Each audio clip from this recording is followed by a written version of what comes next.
Are we live? Are we live? Yes, we are. We are live for another episode of the Blue Coalition. This is episode 4.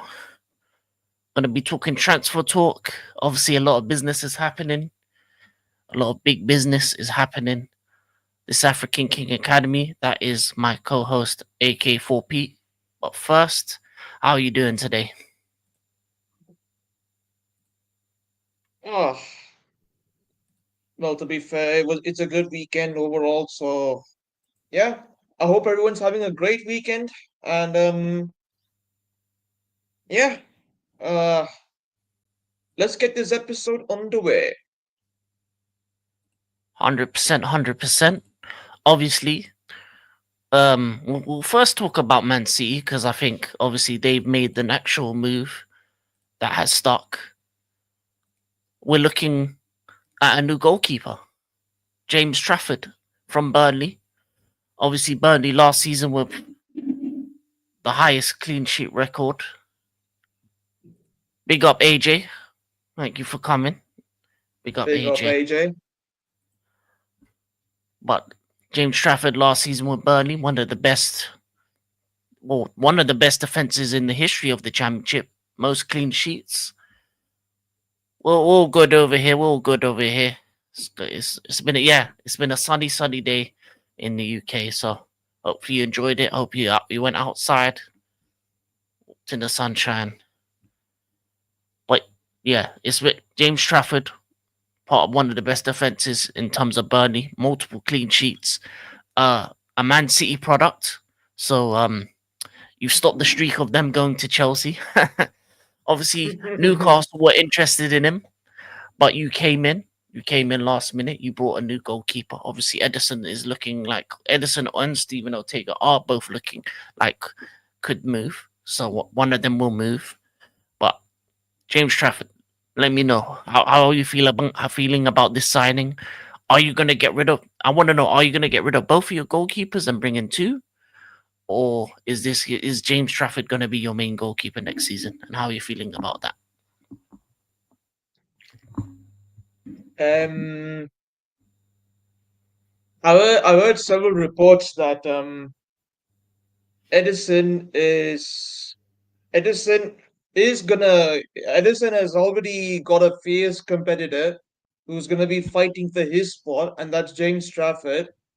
And of course, James Trafford himself said that he is not currently keen on getting the number one position or being the main starting goalkeeper, but he's gonna. I mean, like at the moment, he's quite happy to be the number two. So yeah, but still, it's gonna be between these two fighting for their spot.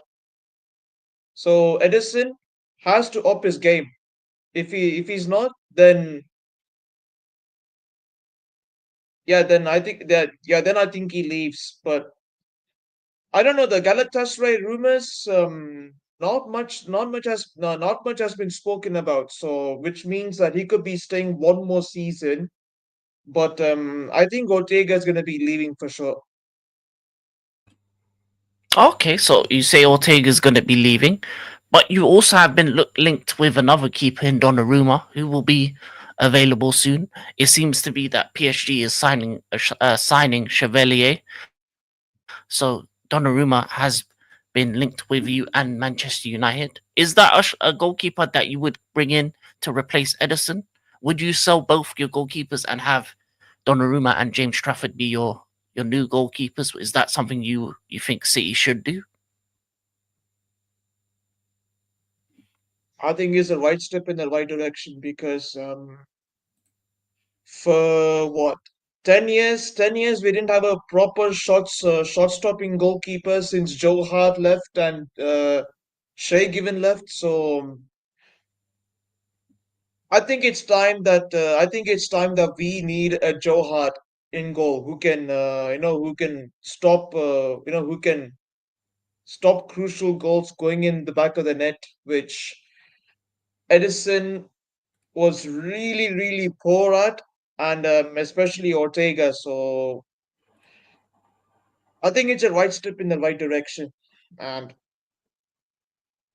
to be fair, most of the majority of the mistakes were at the back, not just the defenders, but the goalkeeper as well. So I'm quite content with the signing of James Trafford, who has an impeccable record at Burnley, and also I will be delighted to have Donnarumma as my main keeper because for two reasons. One, his Champions League experience.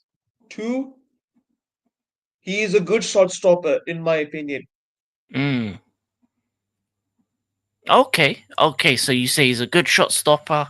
He'll bring something that you haven't had since Joe Hart left.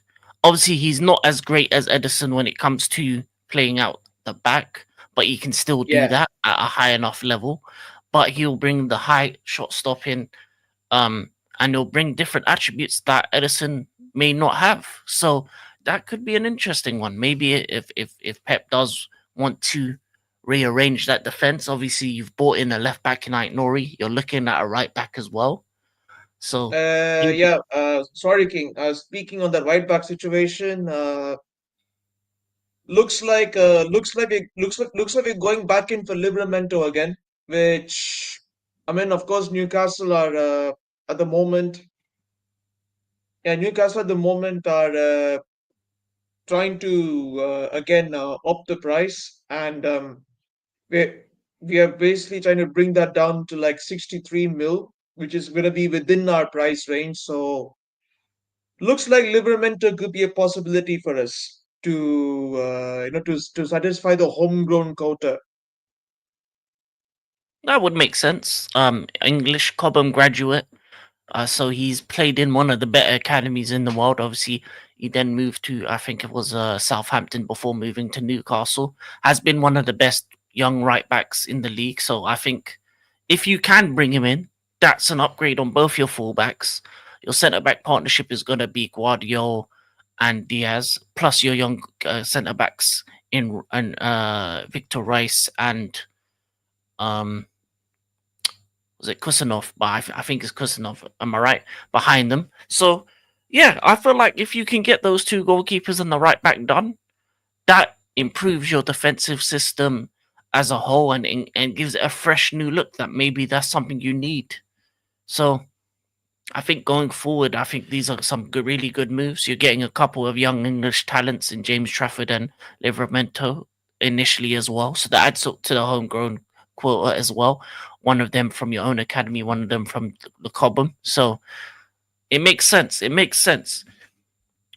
With all these signings and obviously what other teams are doing, what is your stance for this season now? Do you think if you can get these deals done, the Prem is within reach? Do you think even if Liverpool, let's say Liverpool get Isaac, which is looking like it's happening, do you still believe that you can win this Premier League title this season? Have you caught up to Liverpool? Do you believe so? Do you believe you can be the team to challenge them? In a way, um, yeah. Well, I hope Liverpool don't get Isak because if they get Isak, then that's it. Call of the season because we all know what Isak can do and how lethal he is as a striker. And he will bag those goals very easily. So I pray they don't get him. But I'm gonna go on a positive note here. Since we got a goalkeeper and potentially you're gonna get a right back, we've already got a midfield and a solid front three, and we've got options that we can use. So yeah, I am confident in a way that we are gonna challenge Liverpool for the league title and hopefully and possibly edge them to the title and reclaim our throne. That's good. That's good confidence to have. I think it is warranted. Obviously, you're the team that's been the most dominant over the past decade. Um, in this Liverpool City era, you've won 5, they've won 2, if I'm correct. So you have dominated them so far. They haven't gone back to back Premier League titles in the Prem era, so they haven't done it. They are moving like a team that want to do that. But I think with the moves that you've made, Shirky, Reinders, Ait Nori, if you get Livermento, James Trafford in goal, maybe Donnarumma as well to replace Edison, I think you're moving in the right direction, not only to compete, but to be a team that can, you know, go the distance. And I feel like you may, even with the moves you've made, I think you surpassed definitely Arsenal. And I would say for me personally, you and Liverpool look like the two teams that will compete for the title this season. Obviously, Chelsea is a little dark horse in that race. Arsenal will be there or thereabouts, but I think you've surpassed them in terms of the moves you've made. Obviously, they have just brought in Gyökeres. Do you think Arsenal are a challenger for you as well, or do you think it's just going to be you and Liverpool?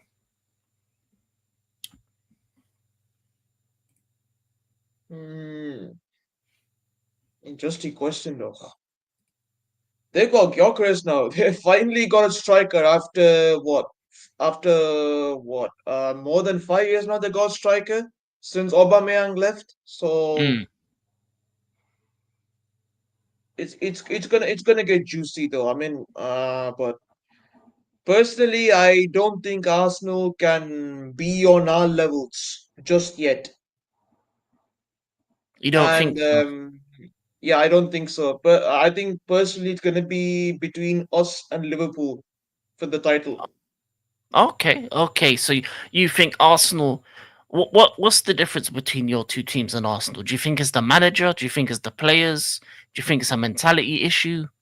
What stops them from being a part of this race? You say when it comes towards May not being there, not being there. What is the thing that they're missing? Because they've been second for the last 3 seasons. What is that thing that they're missing at this current stage? Do you believe? Mm, I think it has got to do more with the manager, his tactics, and he's just too one dimensional. And when it comes to crunch moments of the game, I don't see Mikel adapt to certain situations. He always sticks to one style of play, and yeah, well, to be honest, it's not going to help them in the long run. So I see us going against Liverpool only. I don't think Arsenal are gonna uh, reach our level. Okay, okay. Speaking of Liverpool, big up Bush Baptist. Hope you're doing well. Hope you're doing well. For me, I agree. I think the reason why I don't put Arsenal up there is one, because of the manager. I think Arteta's a good coach, but you're right. I think tactically he can be a bit naive at times. Um, and some of the times when you expect him to do something different, he doesn't have the technical nouns that some of more experienced managers do have, or managers that are more tactically aware. Also, I think it's a mentality issue. I think if you go 5 years without winning anything, it doesn't allow for you to become a part of that elite kind of mentality. Elite mentality is grown from winning. So I feel like Arsenal this season should be aiming to go for both the cups. And as a byproduct, then they could be in the title race. I think if I was Arteta, I think the first thing he needs to do is win that Carabao Cup. If you win that Carabao Cup, that can push Arsenal on to doing bigger and better things. They now have spent 1 billion. They have no excuses but to win some trophies. And I think that Carabao Cup is going to be important for a lot of teams. I think it's going to be important for my team, Chelsea. I think it's going to be important for Arsenal. I think if I am a top team, and if you see in the past, the the the, the initial stages of a dynasty team is to win that Carabao Cup. Um, Man City did it under this Pep era. You kept winning Carabao Cups, and then you brought that winning You know what? mentality. Yeah, King. Sorry to interrupt you there, but Oh, go ahead. yeah, sorry. we did win a couple of Carabao Cups under Mancini and Pellegrini Yeah, as well. before Yeah. Pep came in. Yeah, Yeah. It starts that mentality. It's the first cup yeah. of the season. By February, you're already putting your armpits in the air, so your fans are happier. So meaning the rest of the season they're cheering more. Your players are happier because they won their first trophy and they're hungry for more. It starts the mentality shift, and I think when It's Jose, King. yeah, Sorry again. I'm sorry once again, but yeah. Again, I want to add another supporting view to your point, and it's if you do remember, um, yeah, if big you up do to Percy. Good remember, night. we won the Carabao Cup 4 times in a row, and that yeah, and winning the Carabao Cup 4 times in a row started uh, was the foundation. I mean, I would say the foundation is our first Premier League title back in 2011, Mm, and then followed by our first FA Cup, and then followed by a Community Shield, and and then and also by winning the Carabao Cup 4 times in a row. That actually was the catalyst to our domination. yeah, yeah. It was also the catalyst for Jose Mourinho. It was the first cup he won, and it was the catalyst for the Roman Abramovich era of domination. It was the first thing we won, the first real trophy that we had in time. And yeah, you're Bash Baptiste says you're right, King. The League Cup is seen as the Mickey Mouse Cup, but it's one of the 3 or 4 you can fight for. Why more clubs don't do like you say and win that trophy, then it leads to other trophies. That's the thing. If you look at Chelsea and City, they started winning Carabao Cups first, then it led into bigger trophies. Because you have to get that mentality right, right? People, and this is the other thing, when people take the mick of the Conference League or the Club World Cup where Chelsea have won it, look at the mentality of the players after they won the Conference League. Look at the mentality of the players after they won the Club World Cup. It puts a switch in your brain once you've seen your team lift the trophy. As a fan, as a player, the mentality changes. So, no, how matter you big or small the trophy is, that first one for a group of players allows for that. And that's the thing that Arsenal haven't done. They haven't won that first thing together as this new group because the old group won the FA Cup with Arteta when he first came in, and that was commendable. But this new group of set of players, outside of the ones from Chelsea and City and Gyökeres who just came in, most of them haven't lifted the armpits in the air, especially for Arsenal Football Club. So when you want to talk about a team that wants to be a part of the title races and get that next step, it's about bringing that success in. It's the trophy that gave us the road to success the year we had Carroll and still won the League Cup with Dalglish as manager, bought the next step, which was Klopp. Exactly. Exactly. Even for Liverpool's good, their successes. It is the starting point. That's what the Carabao Cup is. It's the starting point of the season. It's the starting point of dynasties in this modern era. And I think more people need to take it seriously. Because if you look at Carabao Cups and FA Cups, throughout history, it's the bigger teams that win it more often than not. Once in a while, you get a Wigan, a Portsmouth, a here or there, but it's the top teams that win these cups. Why? Because they want to win everything, and that hunger, the mentality, go. That's what you get. That's what happens, and then City go turn that into 4P, into a treble, into Centurions. Chelsea turned that into multiple Premier Leagues, multiple Champions Leagues. Only team in in in in the world to complete everything. Big up Joshy J. Hope you're doing good as well. Hope you're doing good. And that's Pick the up mentality. Jose. And that's the mentality that has been lost in two of the biggest clubs in England, Arsenal and United.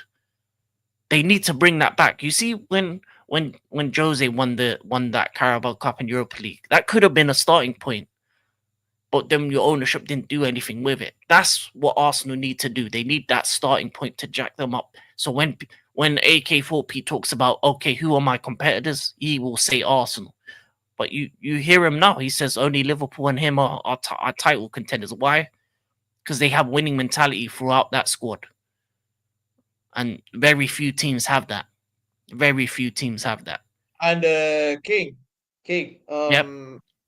I want to touch on their fan base as well. I mean, their fan base is one of the reasons why they are not successful. You know why? Because they Mm, downplay because they downplay these trophies as like they downplay these trophies. Mm, it's mad though. It's mad. They said they. I remember once they said that a Carabao Cup is beneath a club like Arsenal, and that mentality was shocking, very yeah. shocking. Yeah. They It were, is. but yeah. I know, King. Basically they were disregarding that trophy. You can't disregard any trophy. And put it this way, and this is probably the thing that Arsenal fans need to hear the most in the past 5 years. Well, and this will be the last point before we move on. In the last 5 years, you've seen every team in London put their hands in the air. West Ham, Crystal Palace, Chelsea, Tottenham. A team from every part of London put their armpits up. West Ham won the Conference League, Crystal Palace won the FA Cup, Tottenham won the Europa League, Chelsea won. You know what we've won: Champions League, Club World Cup, Conference League. So you see every team in London win. You claim to be the biggest in London, but we haven't seen your armpits in 6 seasons. Come on. But we move. City are doing good things. They're bringing in James Trafford. They're looking at a right back. They are going to be one of the two teams that are going to go for this title next year. But let's talk about a dark horse. Let's talk about my team. How do you think my team's done in the transfer window so far as a rival? What do you think of the moves we made? And also a bit about the double Dutch coming possibly coming through with Xavi Simmons and Joe Hato. How do you think if we get those two signings over the line? How do you think of our window? Where do you think we are in terms of the pecking order?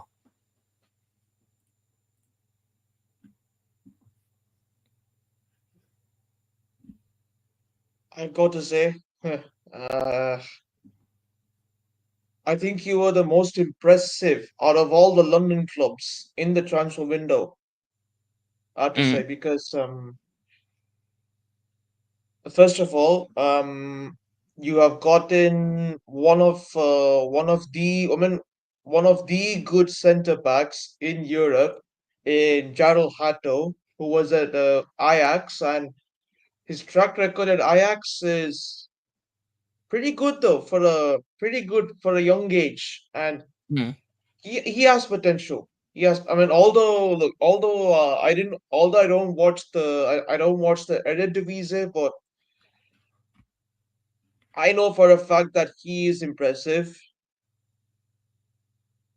Ajax quality in that. So yeah, and also Xavi Simmons. We were once linked with him, and we didn't want to go out with the transfer because apparently because of his injury record and all that, which was an excuse. But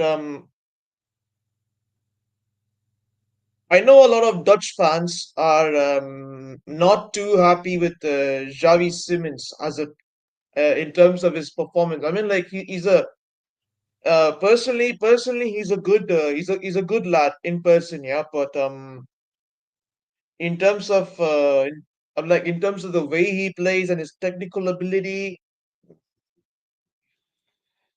not too impressive in my opinion. It's not too mm. impressive in my opinion. So, but it's going to be interesting how Maresca can get the best out of him. Yeah, if these two signings do happen and the other pieces that we bought in, I think we will definitely solidify our top four spot. Big up Hammers Football TV. Big you up, big up. It's a shame that the way West Ham are moving in the market. Hopefully you can get some new Oh yeah, owners. King. Speaking of that, yeah. Sorry once again. Yeah, Yeah, yeah. Big up, Tony. Yeah, big up, Tony. Proper hammer. Yeah. Um, Congrats on Paqueta being free of all charges. He's free yeah. now. He's a free man of all these charges. And now, yeah, and now he's got a release clause of 30 million. That's not enough for him. I think they need to renew his contract and then sell him. I think he can be a very good asset for West Ham if they want to improve their club, get some money in for him. But I think they've done great. The way is only up, to be honest. The players bought only improve the club, and that pushes up one or two places in the league, which can make you contenders. Yeah, it's difficult though, because to get from fourth to second or fourth to first, it's not. It's more than just what we signed, and you said it with a keeper. That's an improvement on what you have. Now that's a different thing altogether. I think the keeper is the one thing missing. What we've done so far has solidified us to be third or fourth. I think we'll compete with Arsenal for third. That's where we are at with the signings we've done so far, even with Xavi Simmons and Hato, because they're more rotation pieces rather than starters. Obviously, in certain games, that Xavi Simmons will start. Hato is more of a backup player to play centre back and left back when obviously Cucurella playing a lot of minutes if they come in, if those two happens.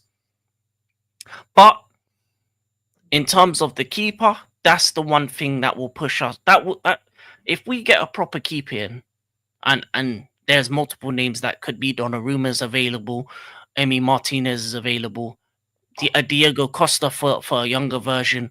I would have loved to gone in for Chevalier, but he looks like he's on his way to PSG. Um, James Trafford went to City, so that's not possible. So we couldn't, complete the Man City link up, Man City Academy link up. Couldn't complete that, but with a keeper, then I get more confident in believing that I can compete with the Cities and Liverpools. Right now, I'll be there or thereabouts. But when it comes to the crunch time, is Sanchez going to be the one to put me over the edge? No. And I think that's what Liverpool and City have over us, especially. Only taking 2 years and finally cleared, and yes, selling him on the cheap. Paqueta easily worth minimum 40 million. Yeah, yeah, yeah. Paqueta is a player that does need Yeah, to move easily on. worth 40 mil. Facts, Tony. Yeah, Yeah, even he's a bit more easily than worth that. 40 mil. In this market you can get 50-55. He's up there with the quality of a Kudos, of the Alangas and those type of players. So if you can get 50 mil, when add-ons and everything, I think that would be a good money purse for you to be able to improve your squad overall. But I don't know, your ownership's moving mad at the moment. Yeah.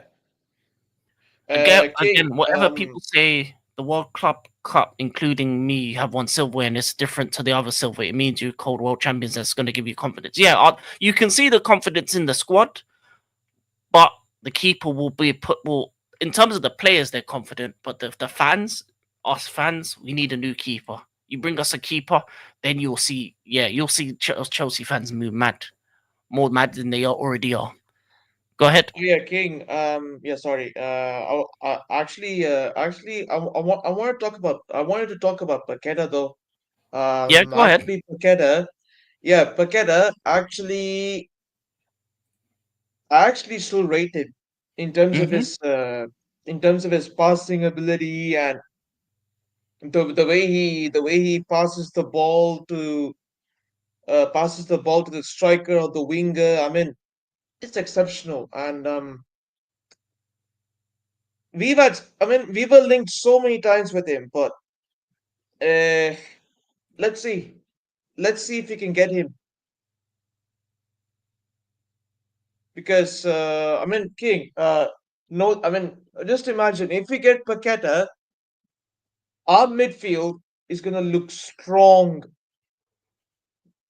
Yeah. with him in it. Oh yeah, definitely. I feel like Paqueta would be the perfect player. That means that you could maybe move on Bernardo Silva within a year or two. Yeah, move on the likes. Bernardo replacement. Yeah. Yeah, he would be the perfect one. I think that's why you were linked with him before. Obviously, Shirky's more of a cam slash winger type. He's a drift in and out, bit of a tricky kind of guy. But Paqueta, his passing, his style would suit City to a T. So if he's only worth 30 million, I think City should go for that. I think after once you finish the James Trafford stuff at the right back, Paqueta towards the end of the window could be an option if obviously he's cleared of all the charges. That stopped you from getting him before. And Yeah. he's a much cheaper price than he was before. I think before you were quoted maybe what 60 He to was 80 like 50 million, mil. He was 50 50, mil. 50. So half the price, pretty much. Half the price. Flamingo, yeah, maybe go to Brazil as well. But yeah, Paqueta is definitely a player that's gonna be available in the market, and I think City should go for that. But yeah, as I said before, and I'll say it again, when my team is the confidence of being world champions, the Club World Cup, you've seen it through the squad. We're back on the 8th of August. So just waiting for the here we goes for the two Dutch players, and then seeing what else we can do. But AK, do you have any friendlies coming up, preseason games, or are your players still on break at the moment? At the moment we got Palermo as our first friendly. So I don't know if we got any more friendlies yet, but I know that we got Palermo as our first game as our first friendly. But so far, I think the players are just enjoying their vacation. You know, recharging their batteries after a long season with the they're just recharging their batteries after a disappointing season, uh, not winning the Champions League nor the Premier League, and losing in the FA Cup final against Crystal Palace, uh, and yeah, getting knocked out of the Club World Cup by Al Hilal. So I think it's one of those seasons that um we can't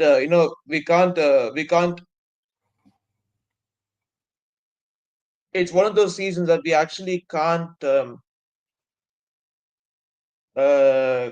keep thinking about, and we must move on, Mm, learn from our mistakes, strengthen our weak points, yes, strengthen our weak areas, get in fresh legs,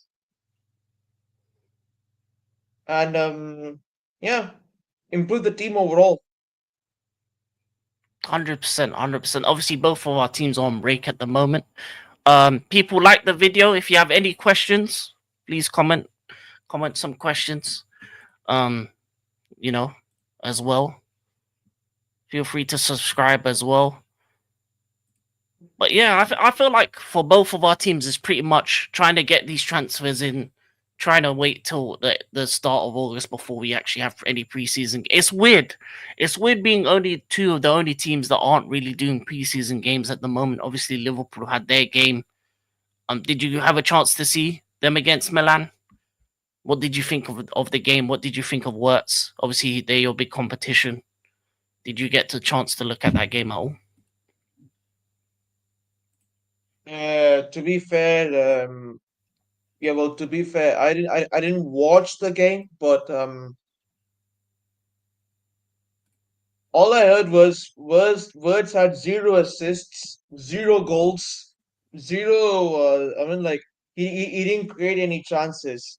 So, but I'll tell you what, it's just a friendly. I'm not gonna judge him based on that. But unlike these new age fans saying that, oh, Liverpool are cooked. You spend this much, but Liverpool are cooked. You man are cooked. Ha ha ha. No, but I'm telling you, it's just a friendly. It's just a Oh yeah, friendly. I mean, yeah, it's just a friendly. I mean, look, he will he will be judged he'll be judged once the new season starts. 100%, 100%. I saw the game. It was a good first half. Lots of good things, but lots of young players in the second half. Lots of good, bad, lots of bad. Okay, so it was a bit of a mixed bag, you would say, Bush Baptiste. Okay, okay, so that's the Liverpool fans' view that it was a bit a mixed bag. But that's what you expect from a first preseason game. I think the first couple games in the preseason is just to get the fitness back up, just to get the heat back into the legs. Obviously, the Liverpool players have been on break for a long time. So they're just coming back from holiday. Obviously, the excitement around Liverpool as a club with the new signings. We haven't seen Hugo Ikitike yet because he's just moved in, so you still got to add that piece to it. Isaac's probably on the way over there as well, so it's looking like Liverpool are gearing up for a big season. Um, it's gonna be the City Pool era once again, and we'll see. We'll see if either the two London clubs in Chelsea and Arsenal can put their name into the hat. We'll see this when it comes to the upcoming season. But yeah, it was played at like 60% speed of league level. Most of the players weren't sure to be sold. To be honest, next game will be the full team at some point in one of the halves. Okay, so it's like it was like a show and tell kind of thing. I hear that. I hear that. Makes sense. Makes sense. We've talked a lot about buying players. Oh, one more. Big up Big up Godfrey. Godfrey. Jeez, you got the Glock 14. I'm gonna lie to you. In terms of players to get the number 14, the new big money striker, it makes sense. Liked and subscribes. Love that. Love that. Love that. Love that. You talked about players you're buying, but who are you trying to sell at the moment as well? Are there any players you're trying to let go? Obviously, Ortega's on his way out. Is there any other players that you're trying to move on? Are you trying to trim down the squad in any way? Um, at the moment, yeah, we are looking to let go of James McAtee on loan to Bayern Leverkusen, which he was actually exploring, but I don't know this. I don't know. I mean, like, look, the journalists these days. I mean, journalists these days are just. I don't know what their ultimate aim is. It's like one day you say that he's exploring. He's exploring Bayern Leverkusen's camp. He's in Germany. He's exploring, but and then the next thing they say that James McAtee is looks like he's staying. And he says James McAtee says he wants to stay, but hmm. I Do think you want yeah, him I to think I stay? think James McAtee, nah. Personally, I think he should. I think he should just. Uh, I think personally he should ball out. He should ball out at a different club. Not in the Prem. Probably in the Championship or abroad. I feel. I mean, abroad for him is the best bet. I'm gonna lie. Bush Baptiste is right. He said, "Fuck that. I ain't working with Ten Hag." I'm gonna lie. Yeah. Jack is the same way. No worries about bad language. It's all good over here. All good in here. Okay, West Ham are interested in McAtee. Oh That would make yes, would Tony. that make Please take him. sense? Please take him. Please take him. Please take him, Tony. Nah, you're all good, Bush Baptiste. But yeah, I think West Ham would be a perfect place for McAtee. Um, they need a couple attacking players, so that would make sense. Well, would you say McAtee's like a 10/winger? What's his best position, McAtee? Uh, I'm in his best position. I wouldn't say he's personally a winger. He A could, 10? yeah, I mean, like sort of like a makeshift 10, in my opinion. Mm, okay. I And hear Elliot you know is what, going to King? West Ham. Yeah, and you know what, King? With his abilities, I feel that I feel like he's gonna ball out at West Ham. Mm. I'm sure. I think that yeah, because I think if they get both yeah, these two and guys, King, I'll tell you why. I'll tell you why. It's because he's gonna get plenty of game time. Yeah, under Potter. would you be interested in that? A swap deal? Oh yes, please. Oh yes, please. Do a swap deal. I think that makes sense for both players. You get Paqueta in, replaces Silva. McAtee gets a club that you can shine at. Plus, if Elliot's going there as well, Elliot on the right, McAtee in the 10. That's a young English link up at West Ham. That always works over there. Yeah, I'm gonna lie to you. That actually makes a lot of sense. You guys are good at selling, unlike my club. Yeah, I'm gonna lie to you. That's the reason why our clubs our clubs can buy, because we sell a lot. I think that's the only thing I would say that's been a bad about Arsenal's window is probably the selling part. But any other players outside of McAtee that are being moved on? Is it just him and Ortega at the moment? Yeah, at the moment it's them both, and there were rumors of Nico O'Reilly. Yeah, there were rumors of Nico O'Reilly going to. I mean, Nico O'Reilly looks like he's gonna be leaving, but is it's just a false rumor at this point.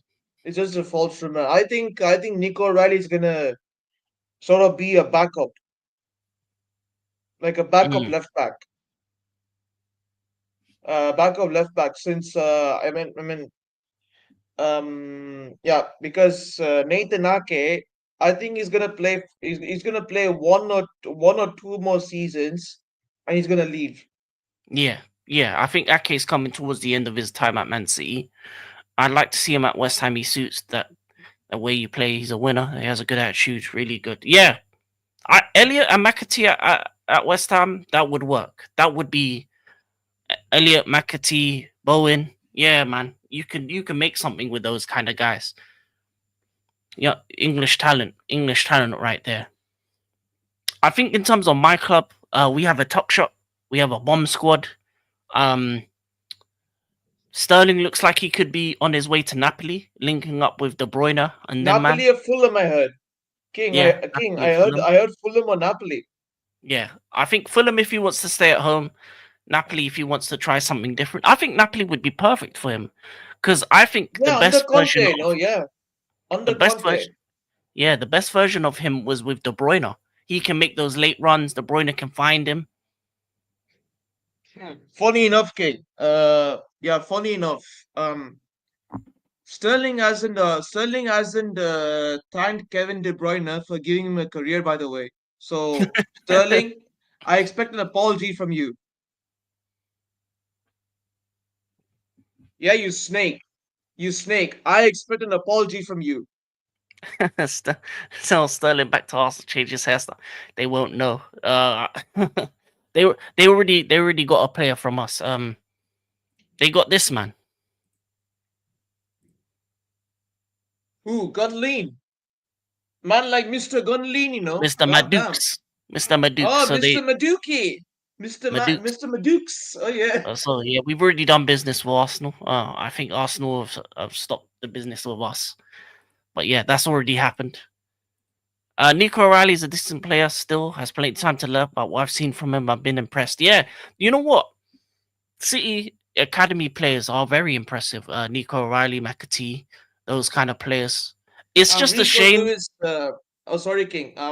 Rico Lewis. I mean, like, look. It's a long list of academy products, academy talents that we have produced over the years, and they have some, yeah, and they've done well at clubs they were playing for. Look, I mean Lavia, Kieran Trippier, yeah, Jan Couto, Cole Palmer, Phil Foden, and Michael Olise.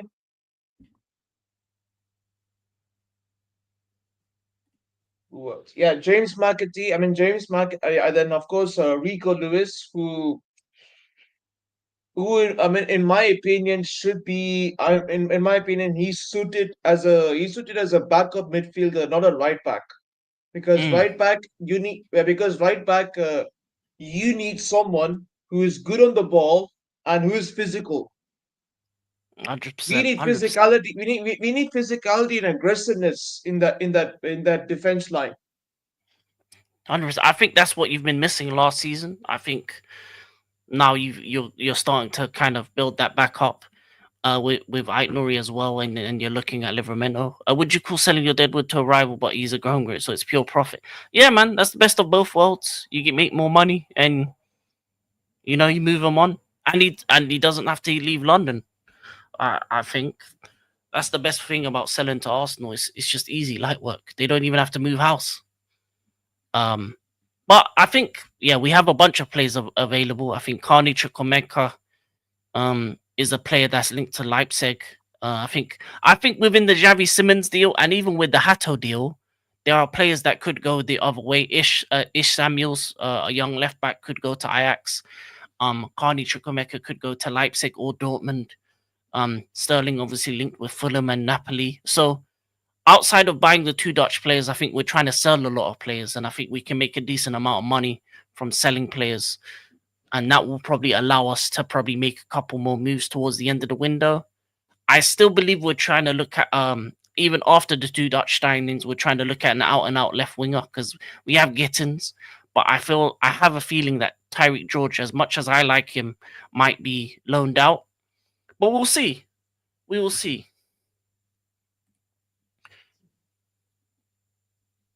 The thing is with City buying a new centre back that doesn't seem to one out there, but watch Pep pick out a head into. I mean, they've got the youngsters of Reese and Kusanov, so those two are players that are going to improve. Plus, Oh Guardiola's yeah. a centre back as well, so him at centre back, I think that's his better position for me personally. Oh yeah. Sorry. One sec. I'll be back. No problem. Rodrigo and Gordon are the top two. Okay, so those are the kind of plays that you're looking at. The thing about Gordon, uh, wingers you take at Arsenal. Fair enough. Rodrigo, I don't know if he's going to be available late in the window, so that'll be an interesting one. See where he goes. Gordon, I think his heart is set on Liverpool, so I think um if Diaz goes, you may even see Gordon move to Liverpool at some point. Because there was a point where he was on the way to Liverpool, and he was like he was in a la la land telling everyone about it. So obviously he's a scouse as well. But while we wait for AK, any questions out here? Any questions on the blue clubs? Any football questions while we wait? Obviously, with my team, we're trying to sell some players. Any players your teams want? Drewsby Hall's available at a decent price. Obviously, we got Sterling. You know, Mr. Pounds. Who else? Desassi. If you guys need a centre back, Desassi is available. The Chelsea Tuck Shop is open. Um, you have a lot of things available, a lot of players ready to be moved on. And it's gonna be interesting to see towards the end of the window where these players go to. Oh, another one I think a lot of teams are should look is Leslie Ukuchukwu. I think he's a lot better than people think he is. I think whoever he moves to next, he's gonna ball out in. Unfortunately, there's too many midfielders, but Leslie's one of those ones. I think he's gonna be a good deal for someone. Renato Vega is gonna be good. Felix, it looks like he's gonna go to Benfica. Datro Fofana is a top striker. Broha, top striker as well. So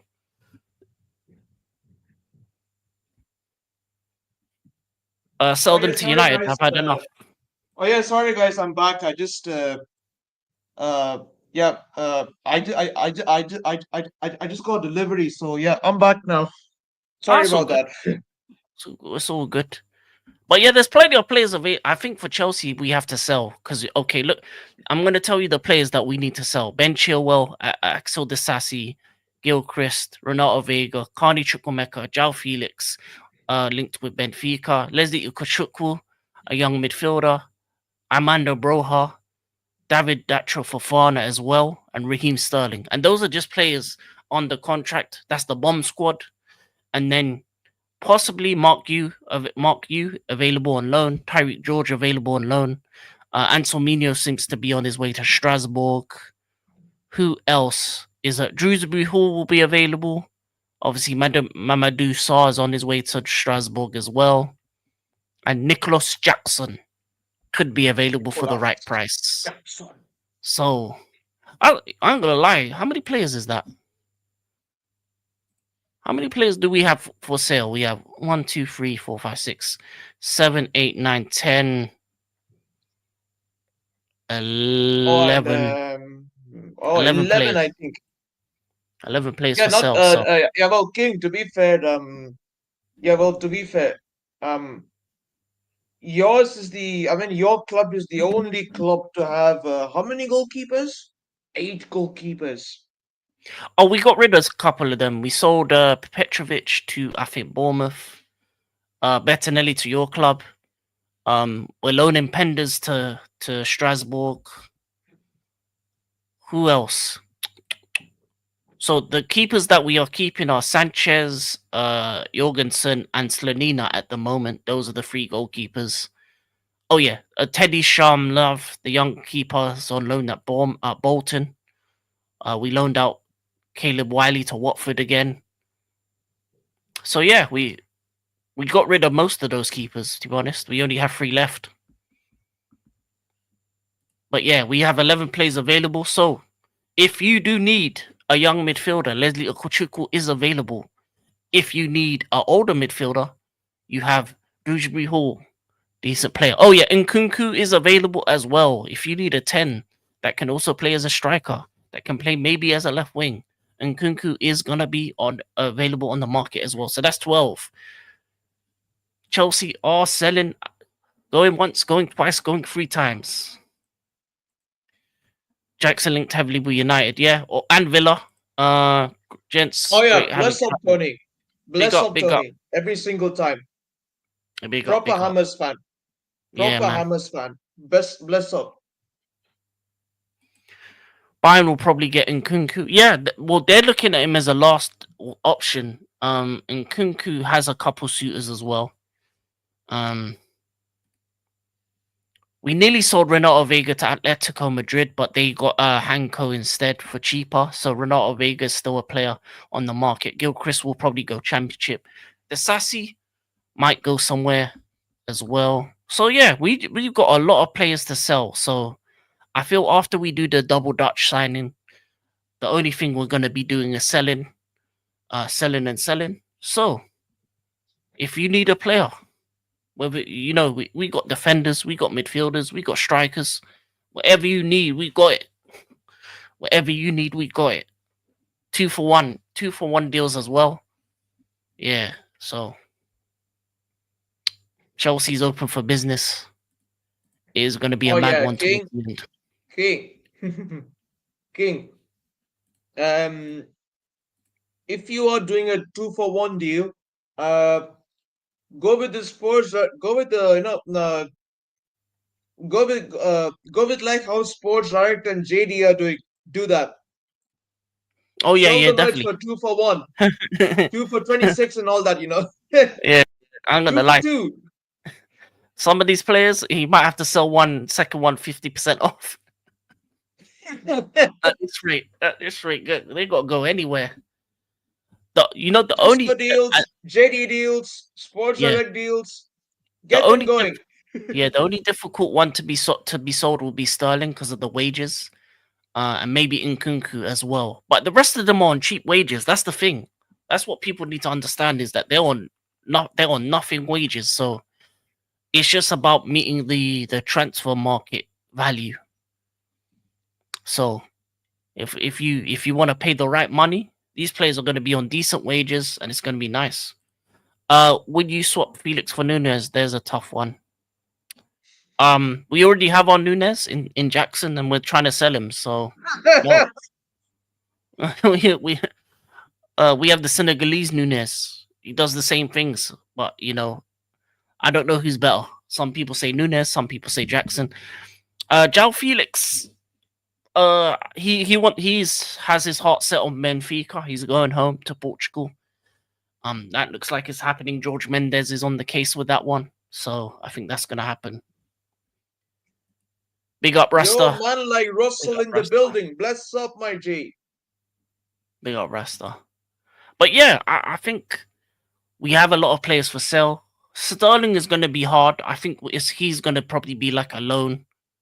I reckon he'll most likely be a loan. But the rest of them, as I said, cheap wages, decent prices for them, and and you know what? I'll be upset if we lose Leslie. For me, even though we have good midfield options, I think he's a player that if he is unlocked, he can be something. Renato Vega is another one. Had a brilliant season at Juventus at centre back. So I don't know why more teams aren't looking at him. He's a player that can play multiple positions and is a quality centre back, can play left back too. So yeah, for me, hit them two. Nkunku looked fresh in the Club World Cup, so I think he's one that can possibly help teams. Carney Chukwuemeka is another one. I would say that can help teams as well.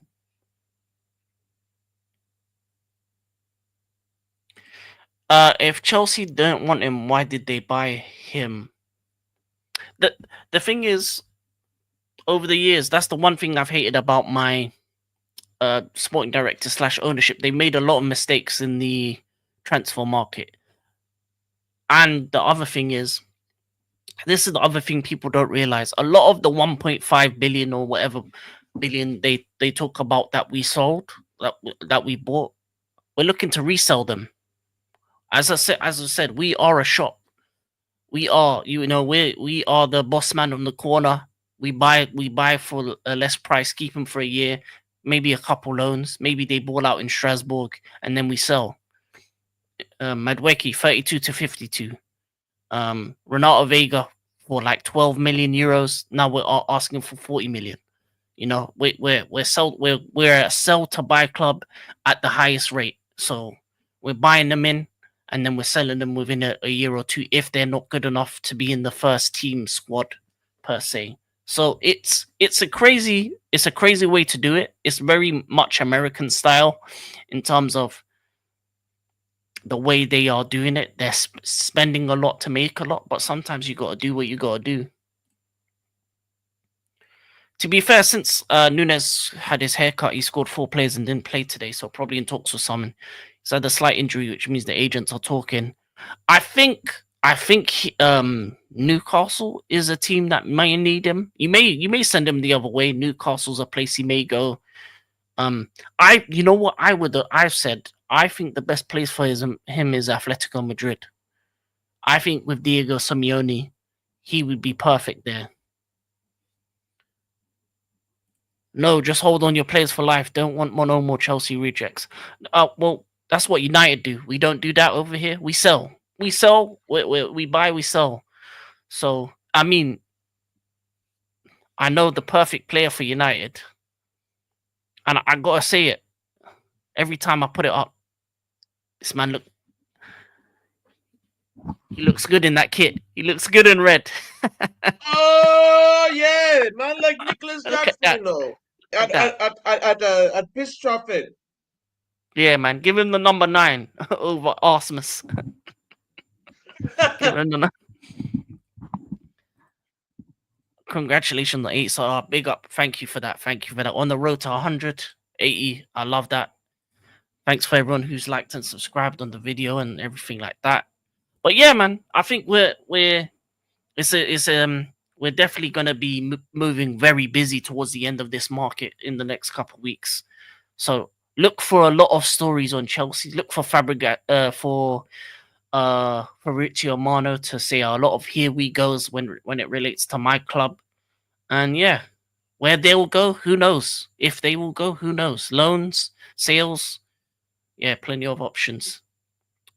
It's too hot to touch. That's a good look. Jackson is a scrub.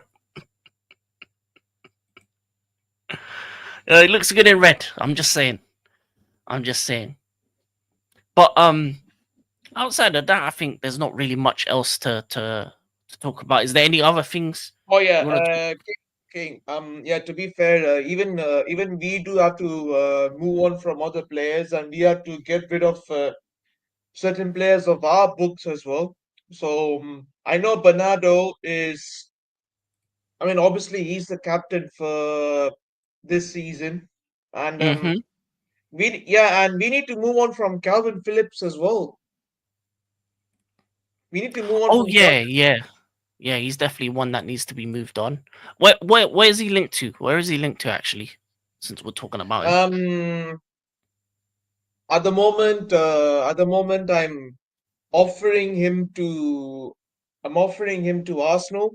Look, I'm offering him to Arsenal, and I'm begging for Leeds United. I'm begging for Leeds. Yeah, Leeds, come take your boy. Yeah, come take your boy. I don't care. Come take your boy. We need him off our books because the amount of clubs that he's loaned to, he has eaten money. Yeah, please take him. Yeah, he's living that lifestyle. He's living that city lifestyle, doing nothing. But there's another guy, £100 million man, Grealish. Let me know about him. We haven't talked about him. Big boy Jack. Oh, Super Jack. Yeah. I even don't know about what I not even heard much about the Jack Grealish situation. It's gone quiet, but by the looks of it, I think he's gonna be staying one more season and proving his doubters wrong. So it's gonna be. I mean, again, let's see if he can succeed for one more season. If not, then I think personally he's gonna leave. He's already set on leaving, but I think he's gonna get one more season under Pep. You think so? I think it's time for him to go, to be honest. If it was down to me, I think I move him on. He's been a good servant for your club, especially within the first season. I think the first season was his best, or it was either the first or second season. It was one of them The where first, I mean, like no, no, I mean the treble season was his best. I yeah, feel. that season. Yeah, that season was his bit. That's what I was thinking about, the treble season. But outside of that, I think he's been underwhelming for the 100 mil. Obviously, it's very difficult to live up to the price tag. Being that kind of money, it's very difficult. There's not many players that are gonna meet that value. Over the years, if you look at every player above 100 mil, like it's an 80% rate that they're gonna fail or be a flop compared to the money that they're gonna cost you.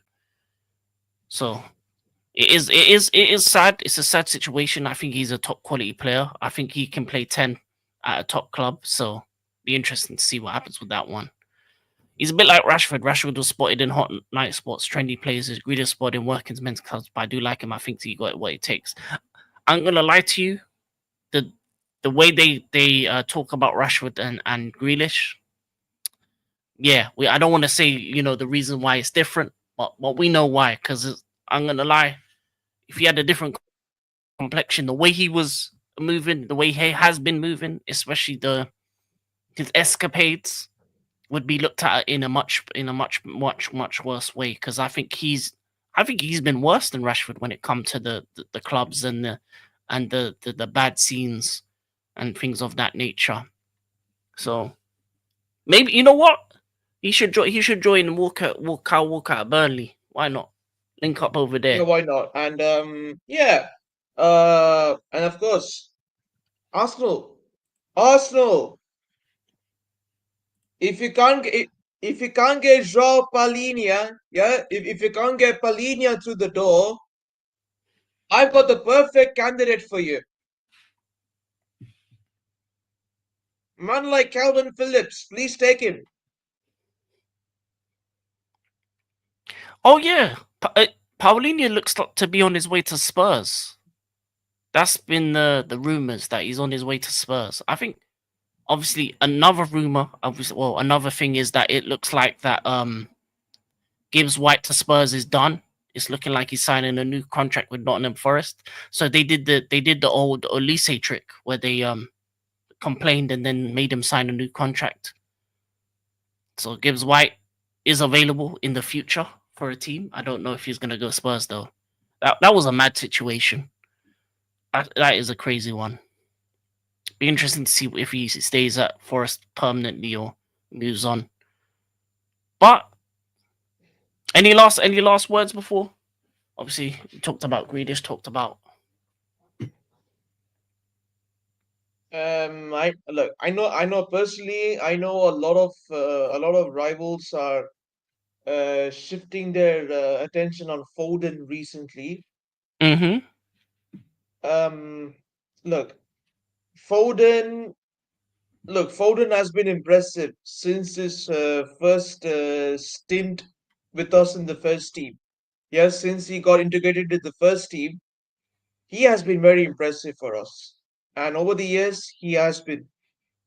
But just because of one bad season, hmm, he was getting roasted. And I will still back him. You know why? Because he is my player, and I back my players. And that's who we are. We back our players. And I am confident, yeah, I am confident is gonna prove Foden is gonna prove the doubters wrong. He's gonna prove these haters wrong. Yeah. They can all keep crying about Foden. Oh, he's a flop. Oh, Pep is washed. Pep can't get the best out of Foden.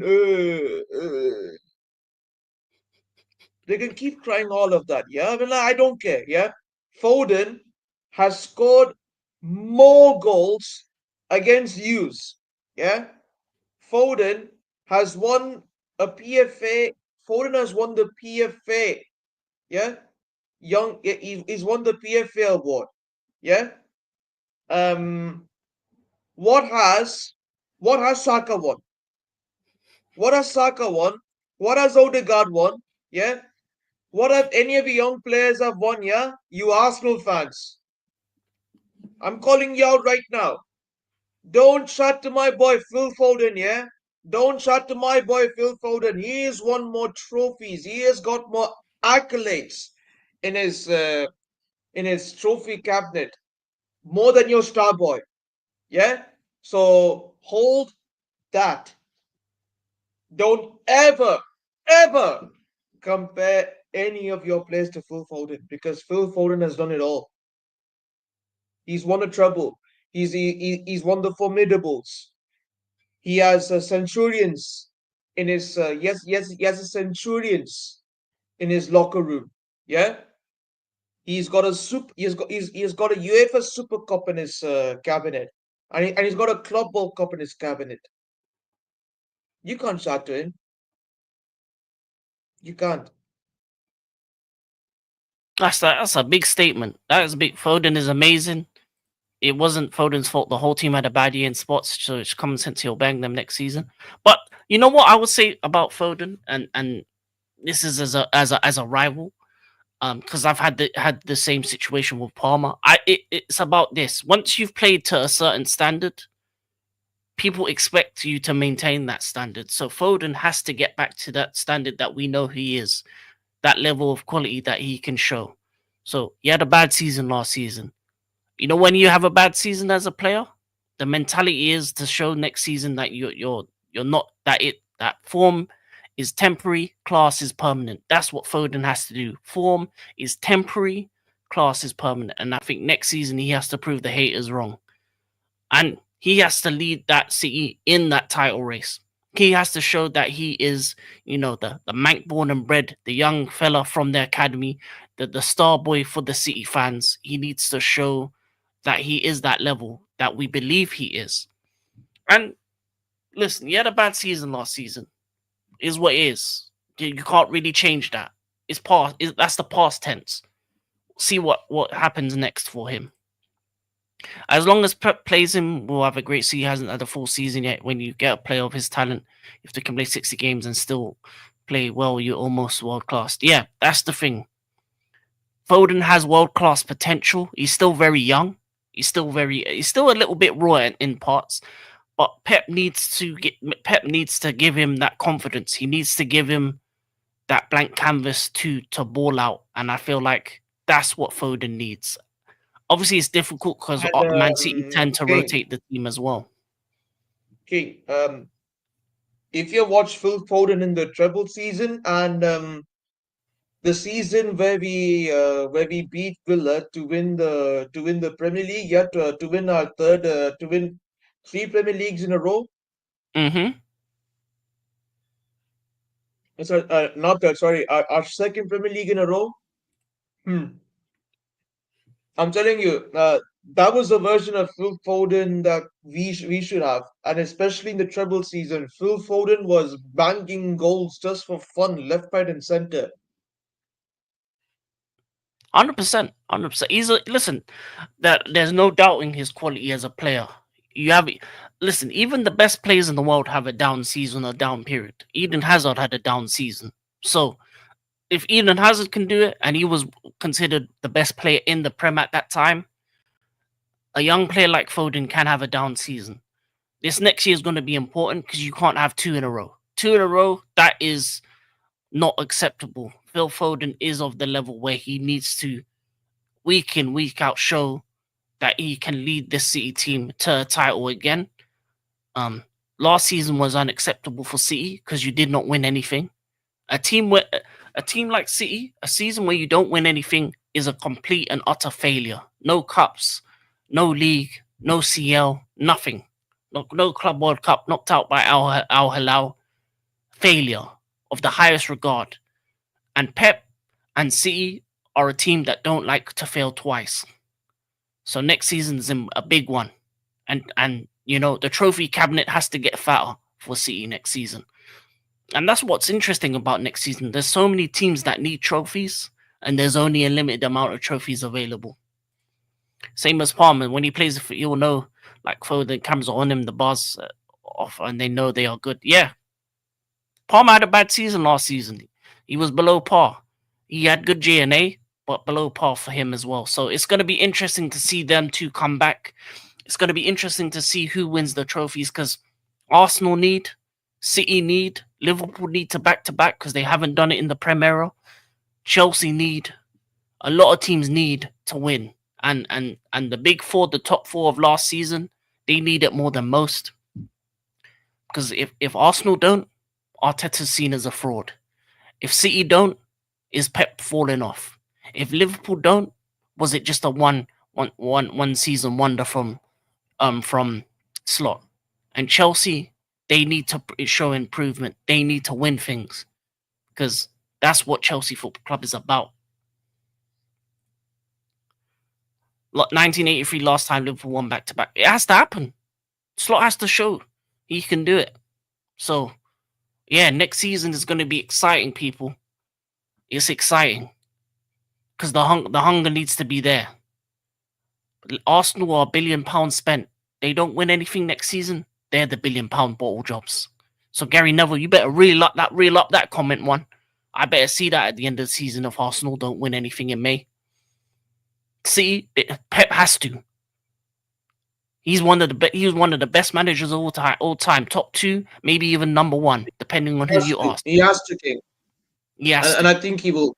I think he will. He Yeah, has to, but I think he will. hasn't gone 2 seasons without a major, so major has to come along. Slot has to. Arteta has to. Maresca has to. Because in these top clubs, there is no room for failure. And it's unfortunate that United and Tottenham can't. Well, United, not so much Tottenham because you know they're trash, but United can't be a part of this conversation because if Spurs are trash, you know United are in the gutter because they lost to them in. King, our noisy neighbors down the swamp that they call Old Trafford is, anyways. Yeah. King, you see this? That that's what they're right now. Finito. X off, crossed out. Fucking love football. I can't wait till the start of the season. And Gary Neville and Jamie Carragher, please don't piss me off. I can be doing with their shit. Yep. I mean, Forest owner couldn't deal with their shit as well. So listen, this next season's gonna be a big one for the blue clubs, the blue coalition. Yeah, it ain't gonna be a nice season. We're gonna be on each other's neck because next season's gonna be about which manager can last. Is Arteta gonna be the man to win it all? Is it gonna be Pep? Is Pep gonna show who he is? Is Slot gonna come back? It's gonna be United will definitely perform better than last season. No doubt, Monkey, no doubt. But it's not going to be where they need to be. You look at the cities, Liverpool, Arsenal, Chelsea, they're going for the big things, the big rings. But who's going to get those big rings? Because there's only two of it. There's two big rings available. There's two little ones. Who's going to get them? Next season is going to be exciting. I think it's going to be one of the most exciting seasons in recent history. The way there is no excuses for any of these teams as well. Because you look at the windows of Liverpool, City, and Arsenal in particular, Chelsea, big money spent, billions, millions, breaking records. I'm pretty sure this is probably one of the highest summers spent I've seen in a long time. You're talking about the likes of Wirtz, Isaac. You're talking about Shirky. You're talking about Reinders. You're talking about Glock 9 with the celebration. Arsenal fans doing this everywhere you go. Doing this At the everywhere you Emirates, go. King, at the Emirates, they're gonna be doing this, yeah, getting out the face nappies. This better be a parade. I better see this a parade in your city, yeah. No, because North London was parading and it was Tottenham. So Arsenal better parade like this. They better parade like this. Because if they don't, mask off. Shout out to Future. Yeah, Everton are moving mad too. They're getting the young ballers. I like it. I like the Fofana as new. Yeah, I like the moves they're making. New stadium, new look, new ownership. Yeah, man. Everton are moving dangerous as well. So and don't and you better not watch your back on the mid table teams, the Brightons and them, man, because you go to them on a sloppy day, they will punch you in the mouth and they will take your chain. So next season's going to be a proper one. I think Premier League is becoming the Super League, and I like it. I like where it's going, but we need to respect every competition. And for me, I need my team to be on go from the start. I don't care that they have only had a 3-week break. I don't care that the Club World Cups Same happen. for us I as do well, not care. King. I Same do for not us as care. well. We need to. Same for us as well, King. We need to get off to the proper. We need to start the league on a positive note, and Yeah. we need to bag a couple of wins. Mm. Despite we need to bag a couple of wins despite getting a 3-point deduction, which I'll take any single day. But the most important thing is once the season starts, Mm-hmm. we have to get wins on the trot. 100%. 100%. We are a couple weeks We, we away. need we need to show intent once again. We need to 100%. show intent once again. We need to we need 100%. to we need to silence. Yeah, we need to silence these rival fans who have been shouting absolute shit about us just because of Yeah. one bad season. It's just a We, shame we the need teams we that need went to yeah, Celtic should take week off. It is what it is. The Premier League the Premier League's the only league that ain't allowing those teams to have extra weeks off. But the Premier League does what the Premier League does. They're money man. If it don't make money, don't make sense for them. Big up my boss. Big up. bigger mobos. Yeah, man. I'm loving this show. I'm loving. I can't wait for next season. I can't wait. Big up, Bush Baptiste. Thank you. I can't wait. Next season's gonna be a powerful one because we're gonna have questions answered.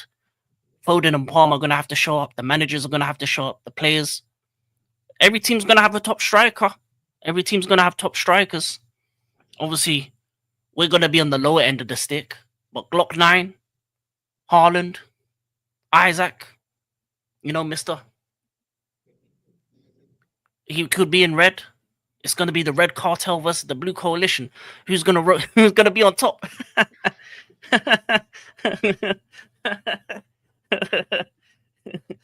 uh, uh, Oh yeah. Yeah, Mobos, big up to you, my guy. Yeah. I've said it earlier on the show that it.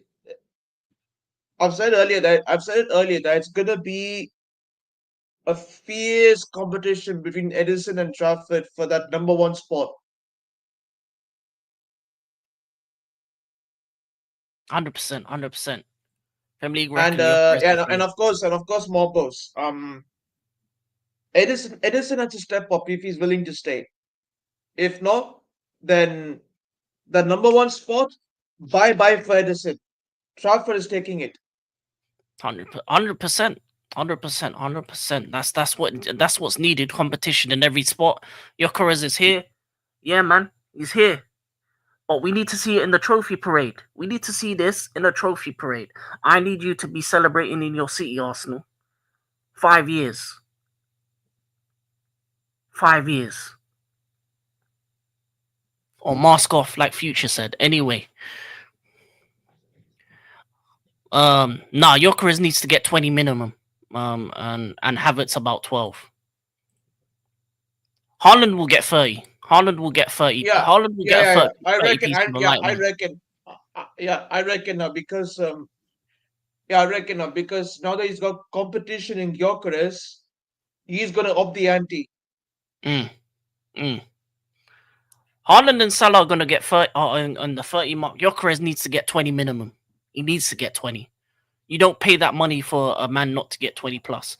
If Isaac goes to Liverpool, 20 plus for 25 plus. Edison bench he's like to stay on better. True. Random. What about Pedro? The thing is, João Pedro isn't as much as he had a great cameo in the Club World Cup. Do I believe he will get a lot of goals? No. I think he's around that 12 to 15 mark, if I'm being honest. I think the guy who's gonna get the most goals for us is Palmer. Palmer again.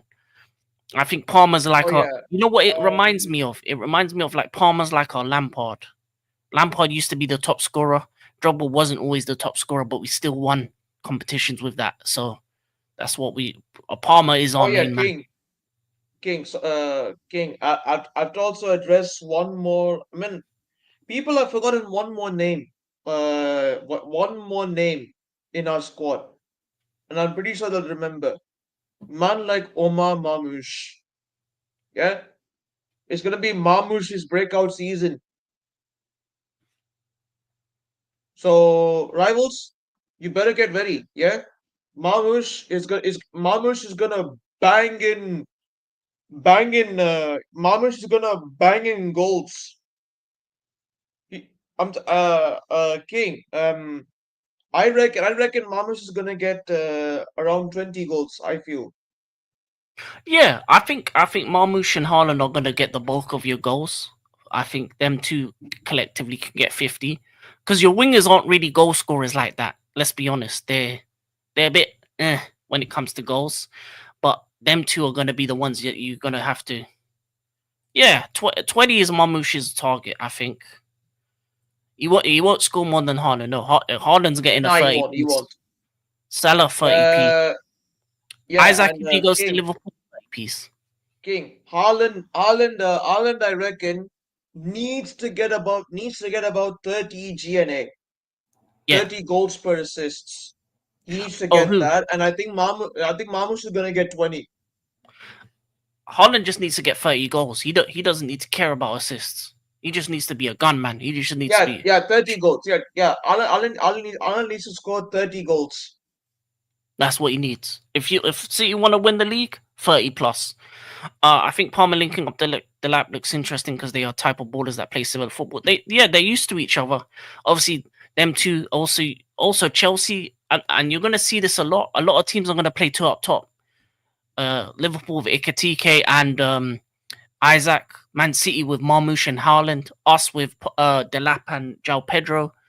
Arsenal can move two up top with Havertz and Gyökeres. So a lot of teams are going to look to play two up top at times. So you're going to see that it may not always be one up top like it used to be. Two up top is coming back in a big way.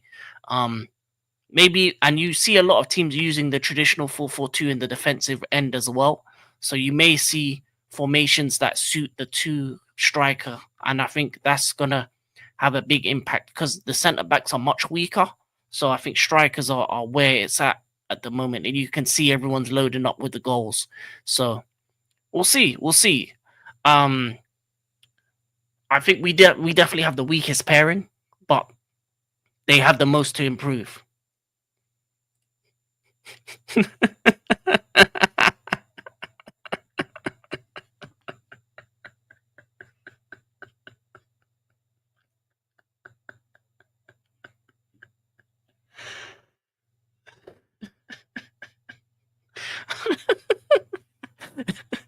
That's gonna actually happen this season.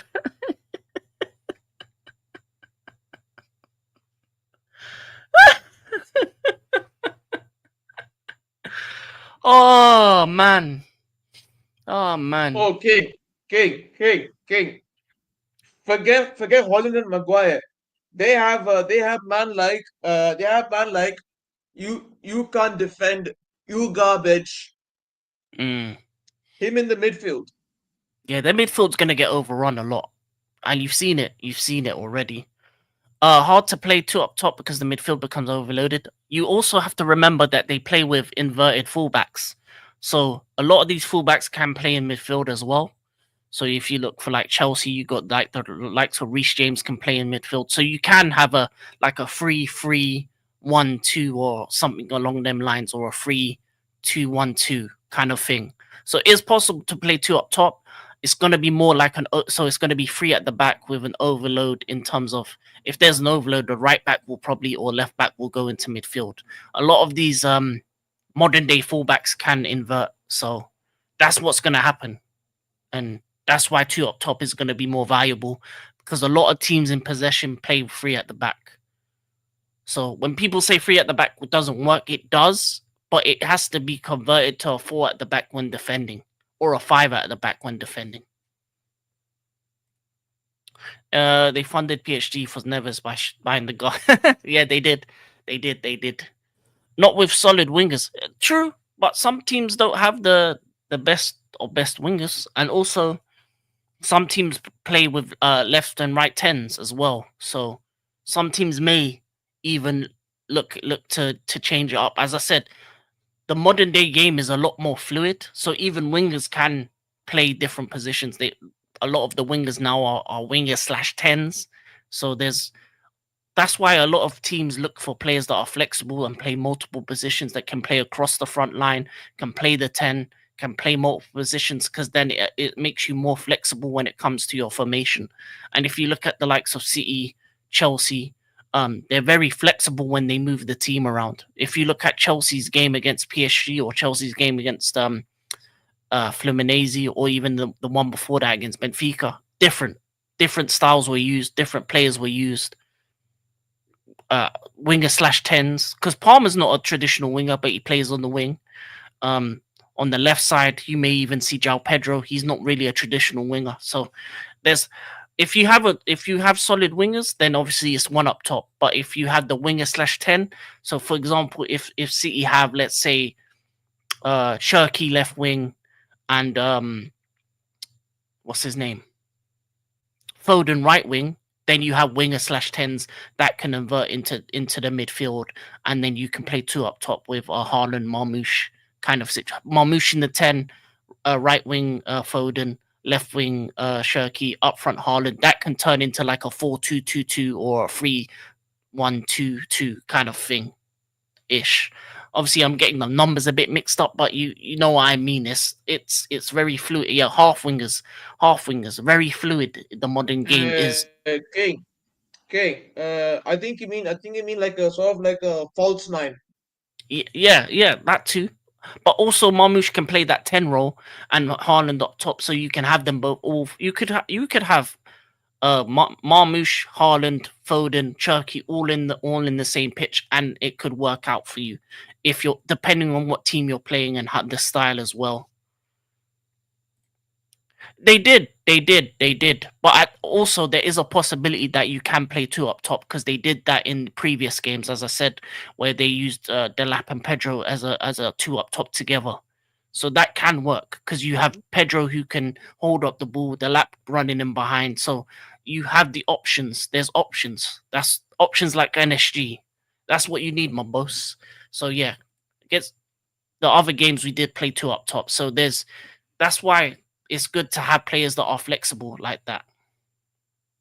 Not versus, yeah. I'm saying in the smaller games you can play it. In the top teams, most times against top teams, teams that are better than you, you're gonna play a more defensive type of formation and not have many attacking players. But against the weaker teams, you can afford to play more, more attacking players because they're going to be in low blocks. And if they're in low blocks, the best way to defeat a low block is through crossing, is through two big men up top fighting their centre backs and causing them problems in behind as well. So you, yeah, it depends on what team you're playing. That's what the great thing about a season is that you have to be flexible based on game that you play.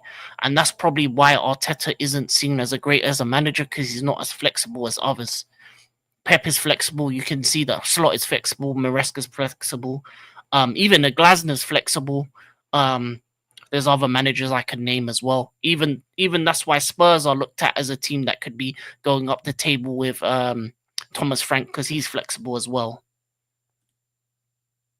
Yeah, and some of the teams have terrible fullbacks as well. So you don't need to be the best of winger to beat these fullbacks.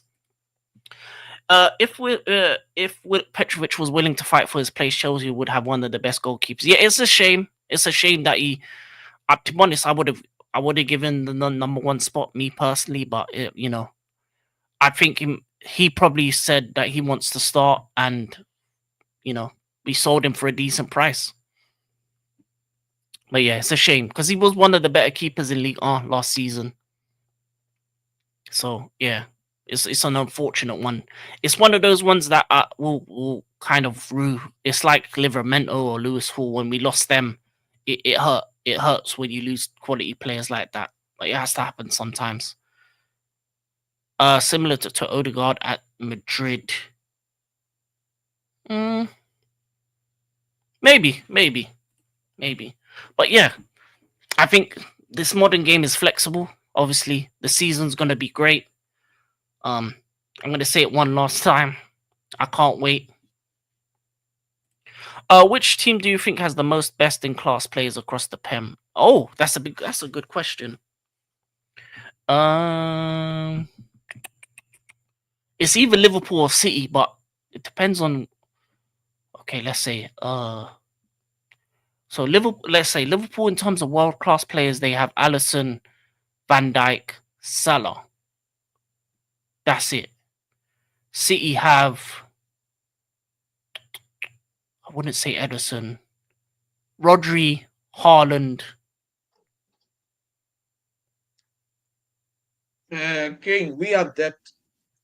We have depth in our squad, which is an amazing thing. I would say Liverpool just. Liverpool just. What's world class? No, I don't consider him world class. He did have a good season with Bayern Leverkusen, but there's a different level to win with Bayern Leverkusen or and a Bayern Munich or a Liverpool. So for me, he has to show it in the Premier League in this stage in a bigger team. Um, but he's on the cusp because you need multiple seasons of that level of quality. And I think if he has a great season this season and helps Liverpool win a back-to-back Premier League, world class certified, approved, stamped. So we'll see. The season's going to be the defining one for me when it comes to him. So he has to be worth the price tag. It's all about the money, the Benjamins. So no, not him at the moment. But I'm very strict when it comes to world class players. I would say this: I think Liverpool and City are the only teams that have world class players, in my opinion.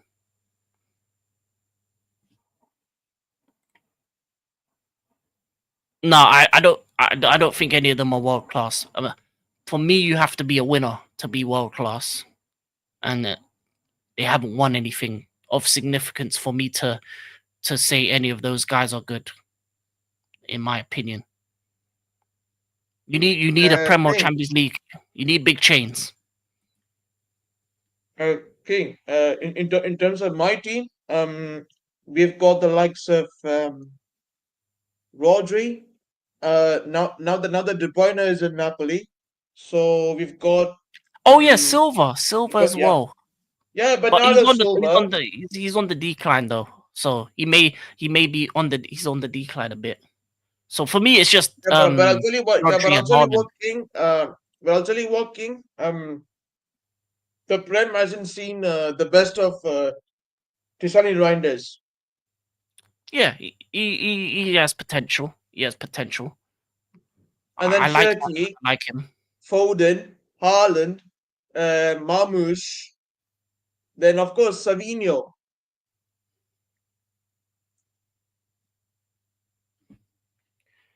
Diaz. I no. Diaz is too questionable for me. I wouldn't. Now I wouldn't put him I up would there. say Diaz. I would say Diaz is on the slow decline, in Yeah. my view. Yeah. A couple years ago, you could say, but this Diaz, no. I think Guardiola has a chance to get up there though if he has a good season. Guardiola definitely has potential. Um. Best in their positions, no. Van Dijk's better than Saliba. Reece James better than Timber, and I'd take Rodri or Casado over Rice in DM. So I wouldn't say any of those are world class yet. As I said, you got to get big chains, Champions Leagues, Premier Leagues, and I will say this: there are no Chelsea players that are world class at this moment of time either. Only City and Liverpool have world class players. Is what is. Unless you need big chains, you need big gold, you need gold around your your waist. You know what I'm saying? McAllister, no. Van Dijk, yes. Salah, yes. Allison, yes. So Van Dijk, Salah, Allison. That's why I put them ahead of City because Rodri, Haaland, and then they have three. McAllister, no. He is not the best in their position. He's not the best centre mid in the world. McAllister. Saliba second best. Yeah, second best in Prem. But I would put there's other players in the world that are better than him, like a Rudiger.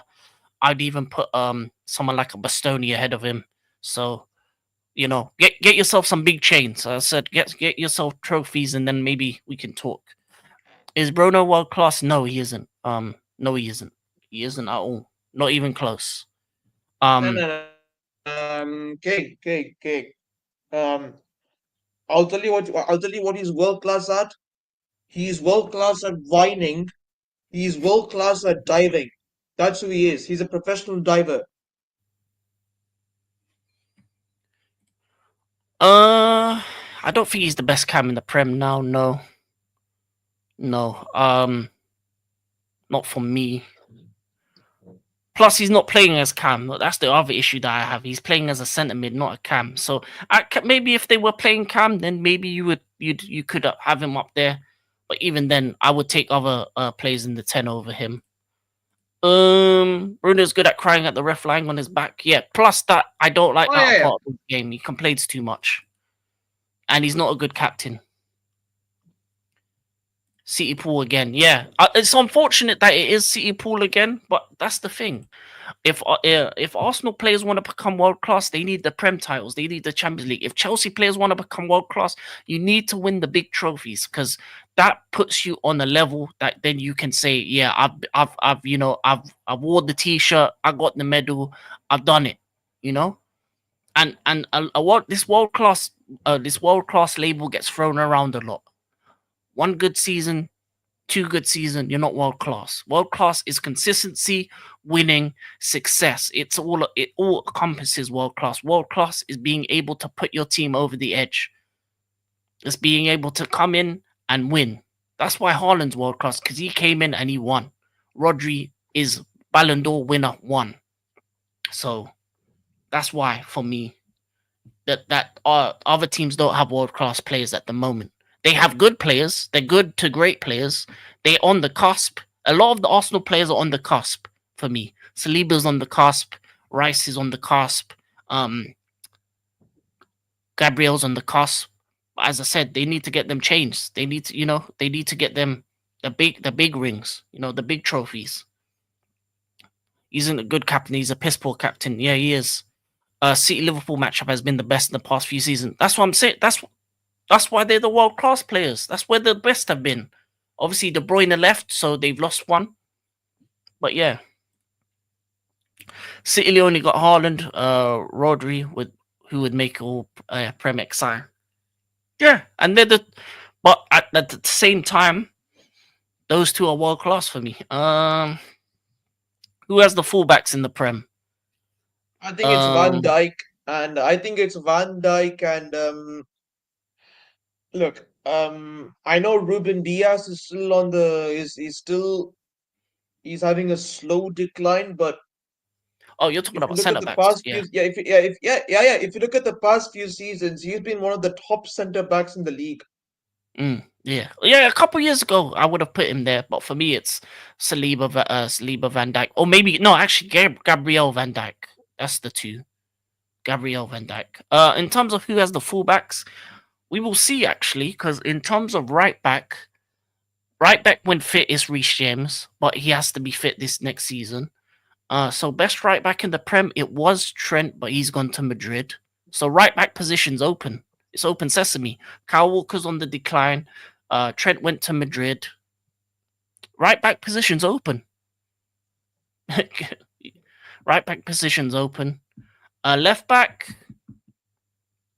Well, they made them the two of the best young ones have made their moves to bigger clubs. Um, Outside of that, Lewis Skelly possibly could be in the conversation. He looks good at left back, but who knows how long he's going to be there for the season. And yeah, those are the three names. Who else? Is there any other left backs? I mean, Cucurella will be there as well. Obviously, the man with the hair like me. Um, we'll see. We will see. Is Pedri world class? Yes, he is. He is. He is, man. He's got them chains. He's got them chains. He is world class. World class isn't an age; it's a consistency, and it's about winning the big things. And they won it all in their league, and they beat the super team in Madrid. So Timber. I don't know. I don't know. Maybe it's him. Maybe it's him. And I think Timber has potential. Timber has Yeah. potential. Robinson's one. He's gonna get a big move sooner rather than later. Is there a tree falling down somewhere? Everyone's saying timber. Kirkes MLS. Well, Guardiola is moving to centre back at the moment, so it's going to be Kirkes MLS and Ait Nori Cucurella. Those are the four Oh, in the big clubs, King, just to let you and know, Robinson. potentially, just to let you know, potentially, you're gonna potentially you're gonna start seeing the Diaz Guardiola center back pairing. Yeah, it's looking like that's going to be the one. Also, right back Livermento could have a shout if he moves to City because he'll his name will get up there as well. Yeah, that's the only thing. But I think he can though. I think he can. Even with the age thing, I think he'll make a move at some point. Whether it be somewhere in Europe, because obviously he's American, so he doesn't have any ties to England like that. So if a bigger club wants him, he may make that move. Maybe even AC Milan, they need a left back. You never know. Robinson is quick. Yeah, he is. He's very quick. He's very quick. For FPL, he's definitely a player that you could look at. Robinson, is he in English? I swear. Unless I'm thinking of a No, wrong no, no, no, Robinson. no. No, no, no. I think I think Robinson's American. Yeah, he's American. The one at Fulham. Yeah, left back, American. Yeah, the one of Fulham, yeah. Oh, he's born in England, but he's American national. Oh, he's born in England, but born in Milton Keynes. Nunes is adapting to the right position well. Yeah, maybe. Milan signed Esposito Relli. Yeah, that. Oh yeah, they did. So that's the team off the list, man. Hey, look, King. Yeah. I've also got another lucrative offer. In the future for Milan.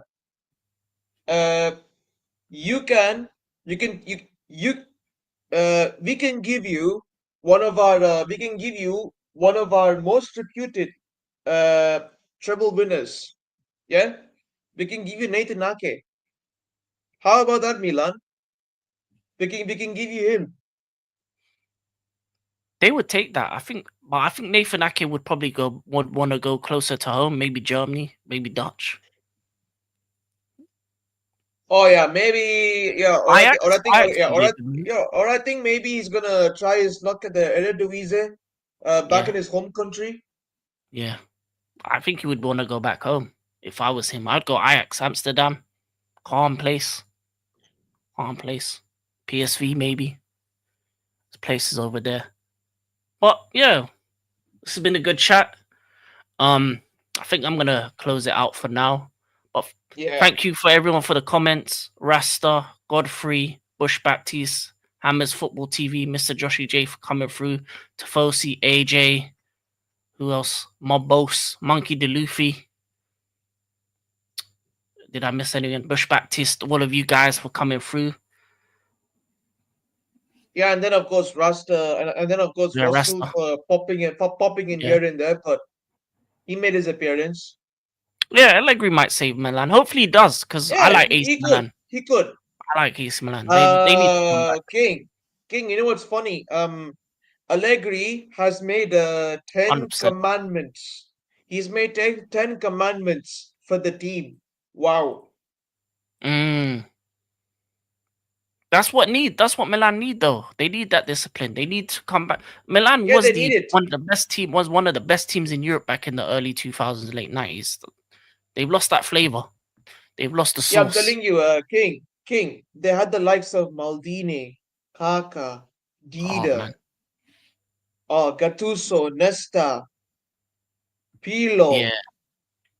Unreal. Unreal. Unreal Unreal. team that was. Unreal. Yeah. But And then of I love course Sadov as well. kept Lee Alba giving him the arm, man. No, I swear they gave it to Magnon. They gave it to the goalkeeper. I think Liao's also a captain. They made him probably the second captain. Cafu Cafu, Stam. Stam, yeah. Man. Yeah, man. Milan back in the day was great. Hopefully they can be great again. But I'm going to close it out for now. This has been African King Academy, AK4 Pete, the Blue Coalition, episode 4. I love that. Love that. 15 likes hit. Thank you for the likes. Subscribe. Love the stream. Love the conversation. We will be back again next week at some point to talk again football, and hopefully some more news comes along the way. Hopefully the double Dutch situations gets resolved. See if CE can get their right back. But love for coming in. This has been the show, and we're out. Peace. Peace out.